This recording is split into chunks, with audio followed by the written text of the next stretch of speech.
Hello and welcome back to yet another Sonic Adventure 2 video. Today we're going to be doing things a little bit differently. Last time I attempted this monstrosity and made zero progress for about half an hour.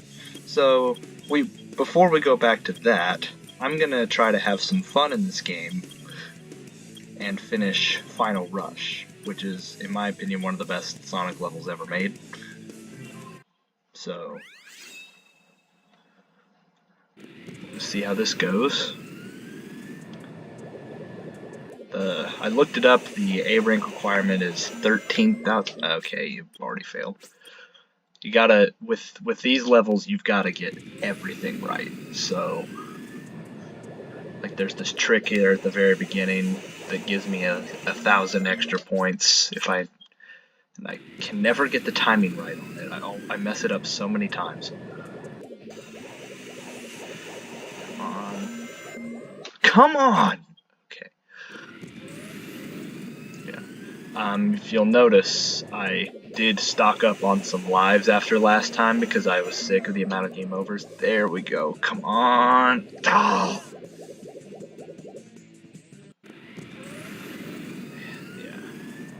So many of my attempts to A-rank this level end in the first 10 seconds, because I cannot get the timing right here.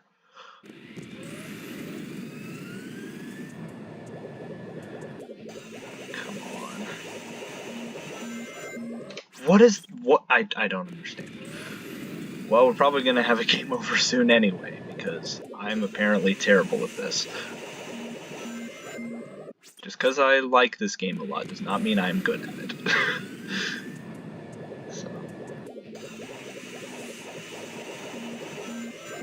There we go. That should do it. Yes, okay. We have officially crossed the first 10 seconds. Oh yeah, this guy. Oh, and we're dead again. Immediately. It's gonna be one of those days, isn't it? Yep. So anyway, this... Anyway, this is probably going to be the last Adventure 2 video for a little while. I've realized that this probably isn't the most exciting thing to watch. Just watching me fail the same stages over and over again. But when I started this channel, I wanted my very first thing to be Sonic related. Just because Sonic is my favorite, like probably my favorite series ever. And I had spent some time away from it for a while, and I just wanted to sort of use this start of this channel as a way to sort of regain some of my old nostalgia back for this game in particular. And I'm dead again. And there's a check, but yeah, nope, resetting. Awesome. Just like that, we're really nailing it today.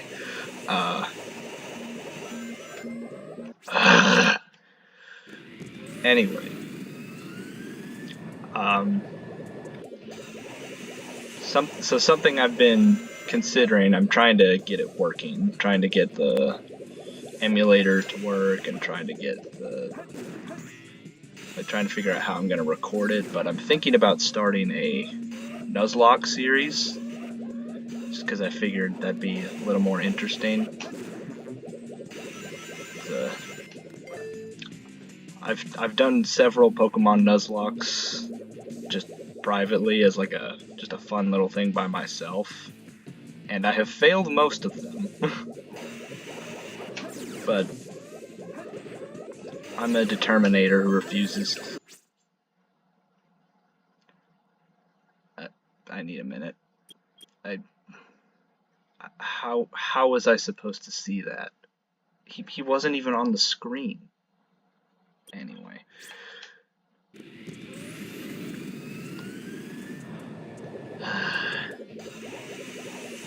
So I'm thinking about doing that as my next.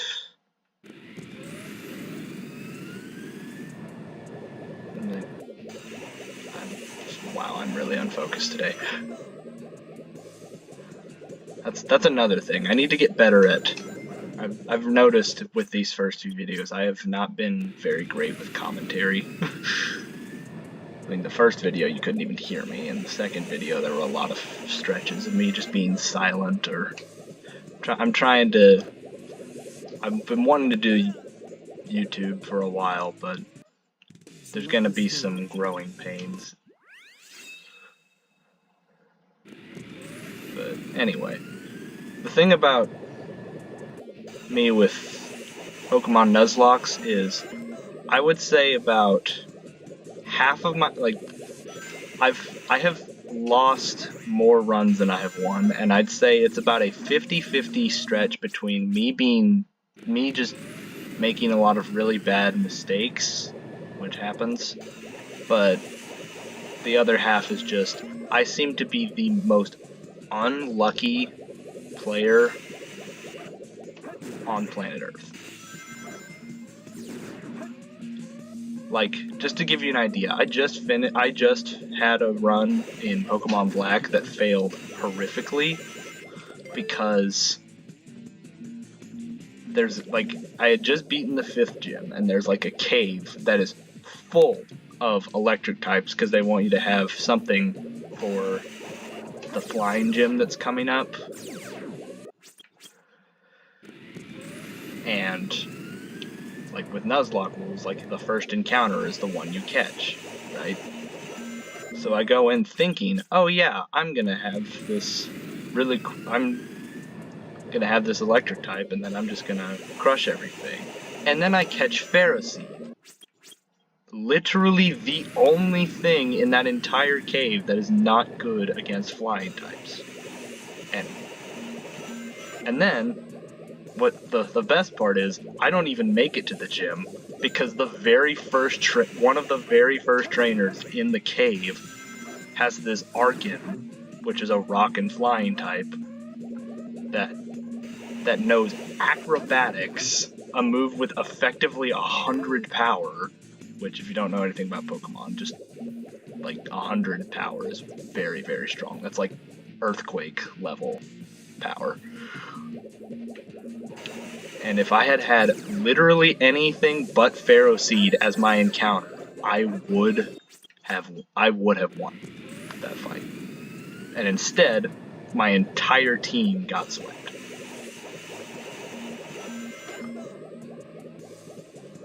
So that's just one example. Admittedly, there have also been plenty of times where I have made some serious mistakes. I mean, you've seen me play this game, so you know that I struggle. But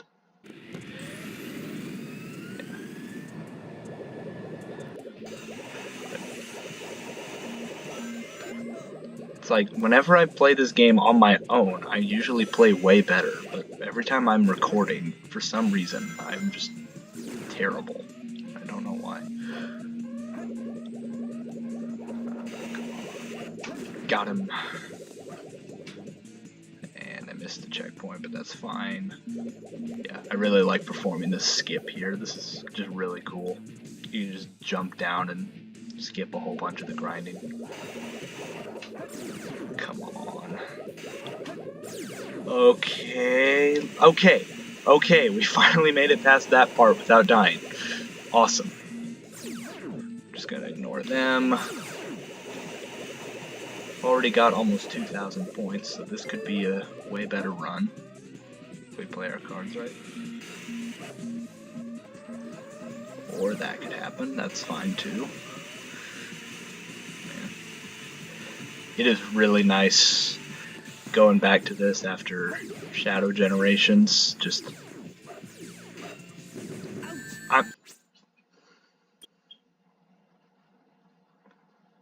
Again, I need a second. That was really unfortunate. Yeah, so I mentioned last time, like, I have played all of Shadow Generations. I was actually just recently going through it a second time, just because I felt like I needed to play through it a second time to really digest all of it. And I remember, like, starting up Shadow Generations, I remember finishing the very first level, which is based on this. It's a mashup of all of the Ark levels: Final Rush, Final Chase, little bit of, I want to say a little bit of Crazy Gadget in there. Like it was just like, it was just a mashup of like everything that you expect on the Ark. So it was the only one that wasn't tied to a specific level, technically, because all the rest of them were tied to like a level. But I just remember finishing that first Ark level, which was like the fully 3D and the boosting, and you just pull all these crazy stunts, the chaos control, and then Black Doom shows up and suddenly you're in Radical Highway. And I just remember, like, finishing that first act after spending like 5 to 6 minutes of just pure adrenaline. And I had to like stop playing for a minute and just soak it all in. I was like, we are so back.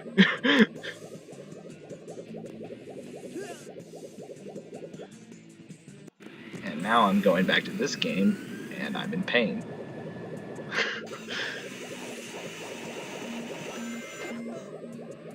Like, again,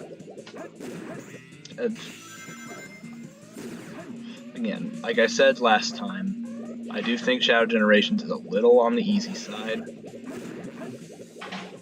Like, I do kind of prefer when you do stuff like what Adventure 2 does, where you can really challenge somebody with these A ranks. Because the S ranks in Shadow Generations are, like, they're kind of pathetic, honestly. I don't understand this level.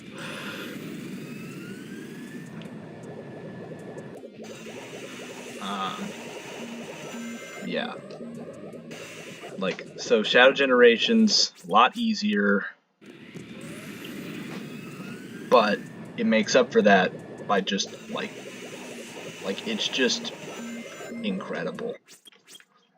Like, I don't really know how to describe it. It's just, like, it took, like, I was one of the fans of, like, the era that Shadow Generations is, like, appealing to. Like, I grew up on Heroes, I played the adventure games. I'm a little, like, I enjoyed Shadow the Hedgehog more than most people, and I'm a little annoyed there wasn't, like, really a Shadow the Hedgehog level in the game, but seeing Black Doom again was cool. So, yeah, like I loved that era of Sonic, but I'm willing to admit it was definitely, like, looking back on it, it's a lot rougher than I remember as a kid. I grew up on the storybook games on the Wii, which people, like, do not like. Some people like Black Knight, but Secret Rings especially gets, like, a lot of hate. And I'm willing to acknowledge now that the controls in Secret Rings are far from perfect. But when you're a kid and you don't know any better, Secret Rings was so cool to me.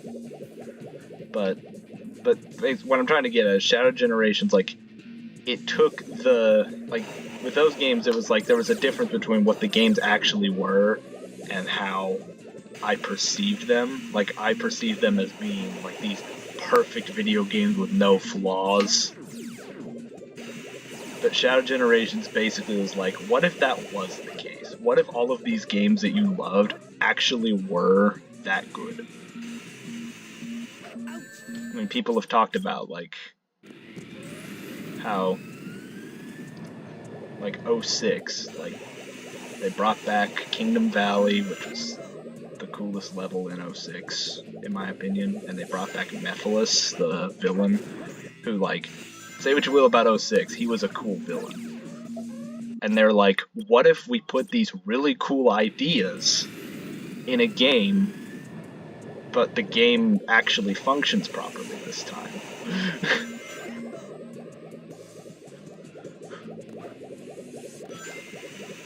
And the Mephiles fight was just so good. Like, it was probably the easiest boss fight in the game, but it was just so satisfying because you never really had a proper takedown of Mephiles before in 06. Like, you fought him a couple times, but those fights were not very good. And then in the end game, there's never really a direct defeat of Mephiles. Like, he turns into the Solaris, and you defeat Solaris, but you never really got that proper send-off for him. So getting a game that, one, just has way better gameplay overall, and two, gives you the opportunity to just pummel him, is so satisfying. And, like, I also really liked how, like, they took the ending of 06 is one of its most infamous things. Because, like, wow, we went through this whole game and then they just reset the story to where none of it ever happened. And they took that, and, like, with Sonic and Shadow Generations, it's this whole, like, we're revisiting everything and we're bringing back some of those, like we're briefly letting those old timelines that got erased, that are, like, given a chance to come back. And Sonic Generations, they didn't really do anything with it. They weren't really thinking about the plot.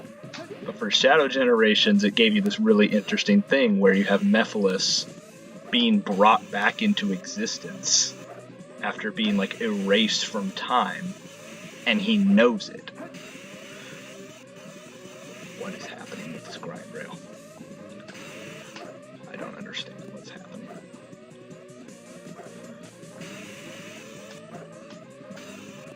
What is happening?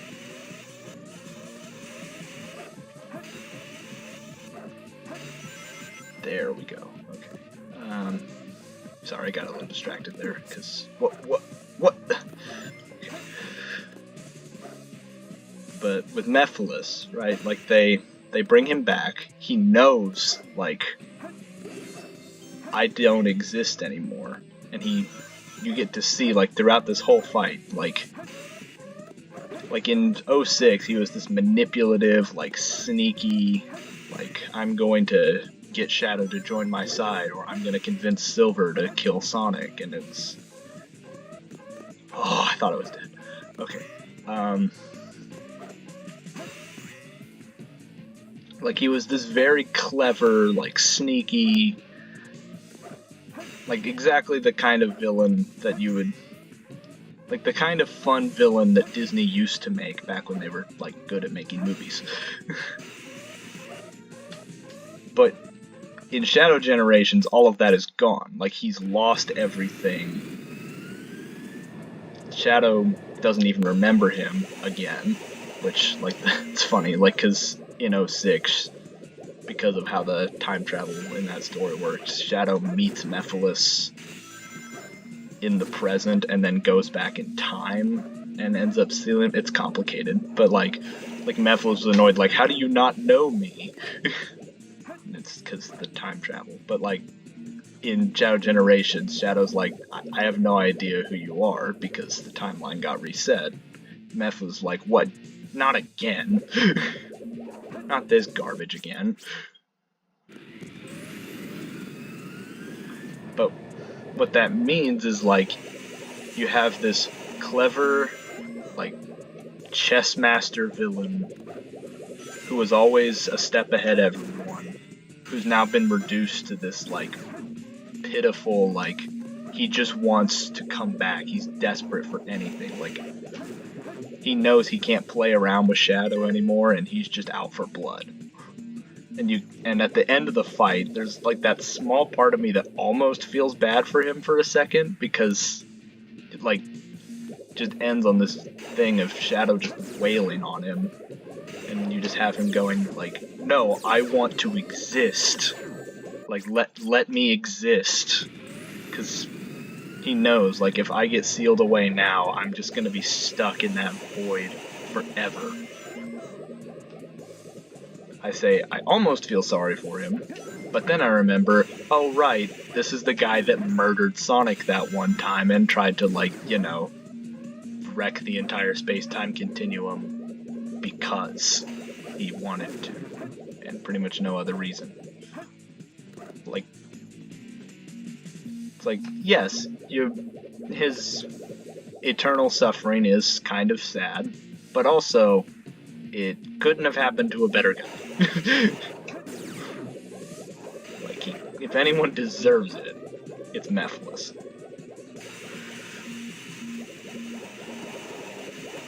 It was just this interesting, like, how did you get all of that like really good character writing from, yeah, this game actually never happened. Sorry for wasting your time, but 06 never actually happened. Like that was just incredible.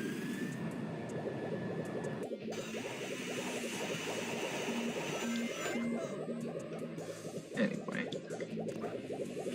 there was just all kinds of little things like that, and it's like, I'm not one of those people who wants to really, like, hate on everything that the 2010s Sonic did, because there were good times in the 2010s, but being a 2000s Sonic fan, I was really missing the good storytelling that those games had.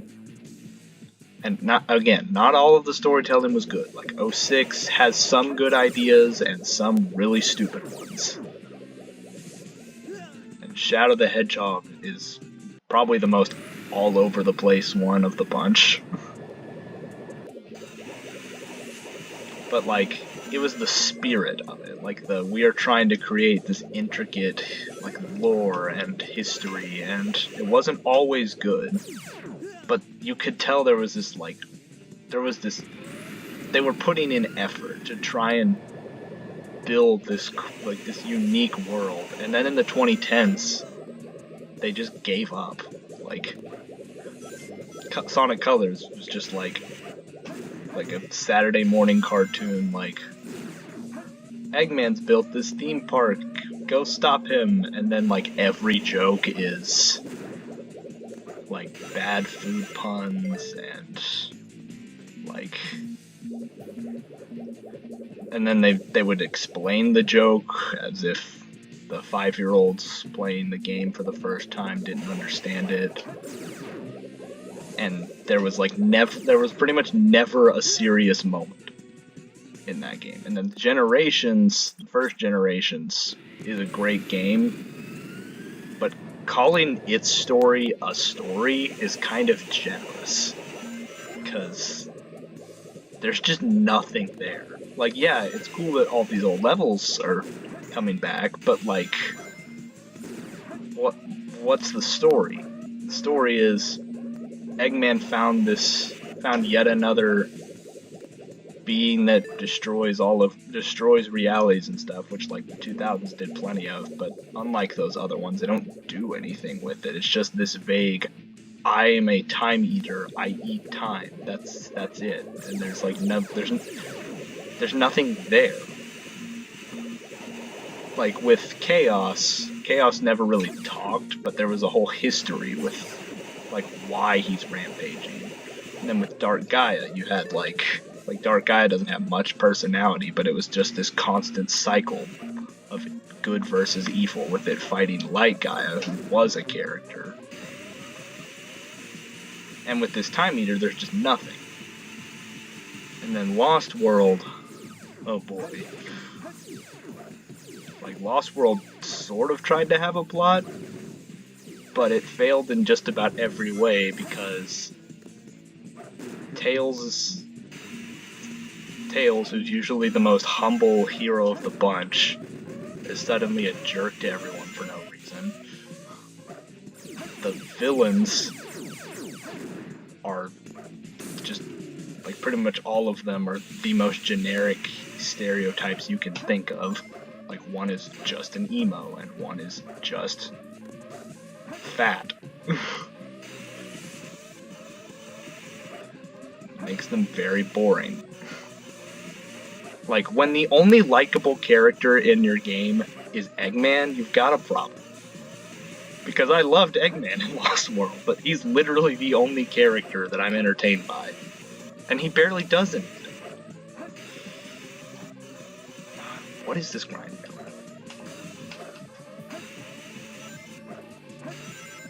Oh, there we go. Okay.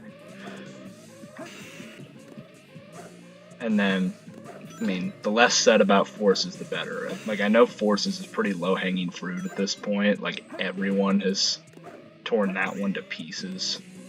But that just might be the worst Sonic story ever told. And what makes it so painful is that it has the best premise for a story ever in this series. Like, Eggman won. How do you fumble that? The story is, what if Eggman actually takes over a good chunk of the world? And it's like them fighting as hard as they can to free the world. Like, that is such an amazing premise. And they do nothing with it because you don't see any of the war going on. None of the characters, other than Sonic, do anything important. Classic Sonic gets shoehorned in for no reason. Like, literally the only one, the only part of the story that mildly works is the Avatar character. And they don't even get to speak, so... And, like... And obviously, like, everyone's talking about, like, Tails is pathetic, and they're right, because he is pathetic in this game, and it's very sad. And Infinite is one of the most embarrassing, like, even more embarrassing than the Deadly Six in Lost World, honestly.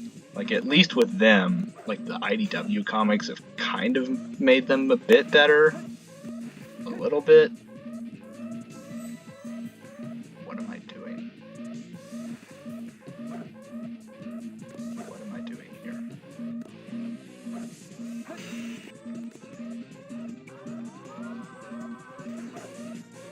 Oh, wait. What? Well, it's been fun.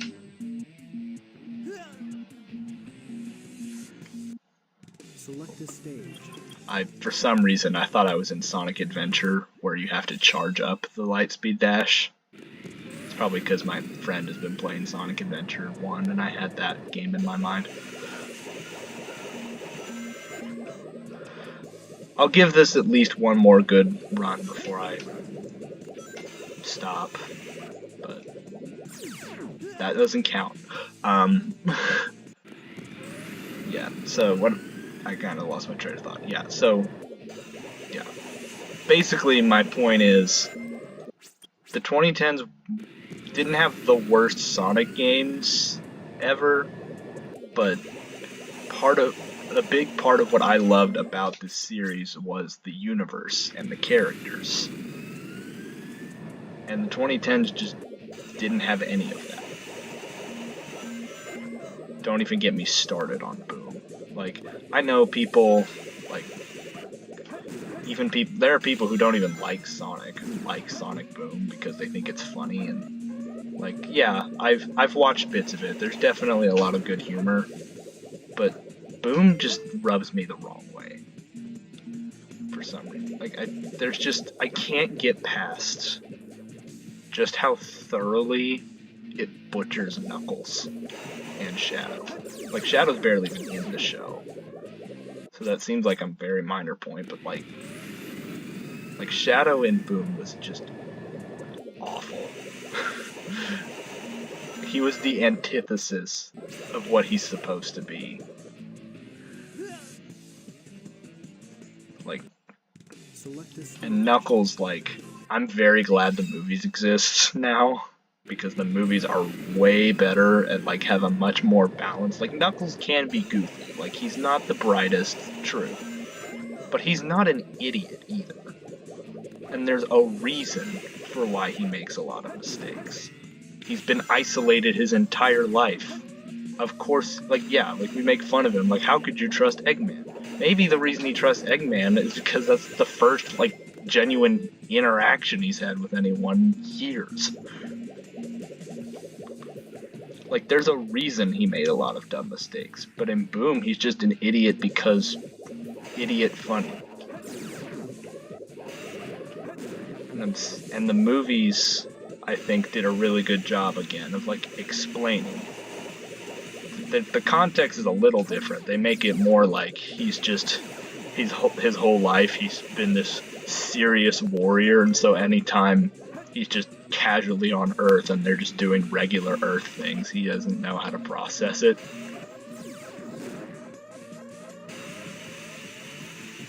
But they, like, because of that, like, it lets you have a lot of comedy because he just doesn't understand how anything works, but then you also let him still have his serious moments where, like, when things get dangerous, he's the guy. Like, one of the best parts of the most recent movie, Sonic 3, was, like, there was this scene where, like, spoilers if you haven't seen it, but, like, Sonic just gets really mad because Shadow, like, hurts Tom, who's kind of become, like, the father figure of the whole movie universe. And they did this, like, really cool parallel of it, like, with Sonic connecting to Tom and having that loss in the same way that, like, Shadow loses Maria, except Tom doesn't actually die, spoilers. But you have this moment where, like, Sonic is really mad and, like, wanting to go after Shadow, and Knuckles, like, does everything he can to stop him, and you think, like, oh, this is that whole falling out thing where we're gonna have these two friends fight again. It's gonna be really annoying, but then Knuckles actually backs down and says, like, I'm not gonna stop you, but I still think you're being an idiot. And that, after being subjected to so many people who think Knuckles is just this like, overly angry, like, constantly getting mad over the stupidest things, seeing him be the calm one in a situation for once was so refreshing. Like, the movie, like, we were all worried when that first movie design came out, but I think now we can safely say that the people making these movies, they get it. Like, they get these characters. They take some liberties for the sake of the universe they've built, and people don't always love that. I think it works, for the most part. I do agree the humans were a little bit much. Oh my goodness. Humans were a little much in the second movie, especially, where, like, you had the whole plot just stop for that random wedding that was just like I remember sitting in the theaters like, hey, can we go back to the Sonic characters in this Sonic movie? But the third movie listened. Because the humans are, I'm pretty sure someone actually said, like, the human parents, Tom and Maddie, are only in it for about 5 minutes, which is wild.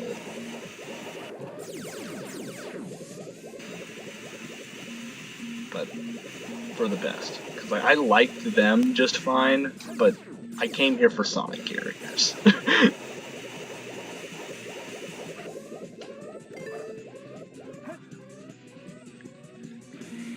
I think this run is going to be my Okay, I'm going to go for one last good run.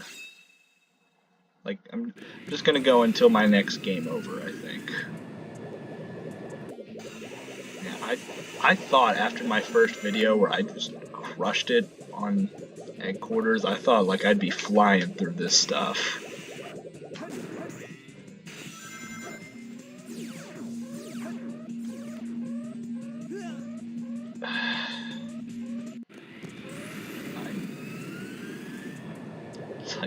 It's like the Thor Ragnarok.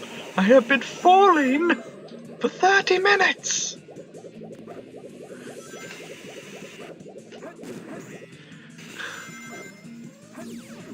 my goodness. Like, okay, I love the adventure games as much as the next guy, but if there's one thing that the modern games definitely have over them, well, two things. One, the camera. Like, I'm sorry, the camera in the adventure games is just terrible.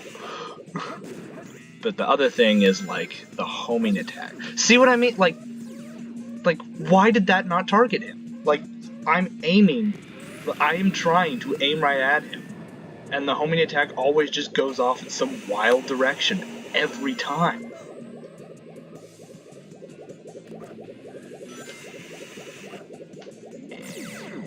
Yep. Yeah. Probably gonna be wrapping this video up soon. Yeah, hopefully I can get things working, because yeah, we're just gonna end it here. Hopefully next time you see me, we will be out of Adventure 2 for a while, because clearly this is not going the way I want it to. So I'll see you in... I'll see you next time. I'm having